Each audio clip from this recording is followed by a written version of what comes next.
মহান ঈশ্বরকে ধন্যবাদ জানাই। এখানে লুক 13 অধ্যায় 5 পদটা আমরা দেখব। এখানে প্রভুর বাক্য বলছে, আমি তোমাদিগকে বলিতেছি তাহা নয়, বরং যদি মন না ফেরাও তোমরা সকলেই তদ্রূপ বিনষ্ট হইবে।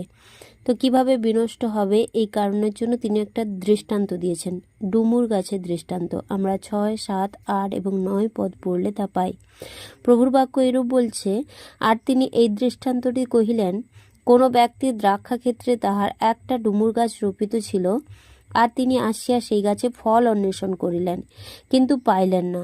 তাহাতে তিনি দ্রাক্ষাপালককে কহিলেন, দেখো, আজ 3 বৎসর আসিয়া এই ডুমুর গাছে ফল অন্বেষণ করিতেছি, কিন্তু কিছুই পাইতেছি না, ইহা কাটিয়া ফেল, এটা কেন ভূমিও নষ্ট করে?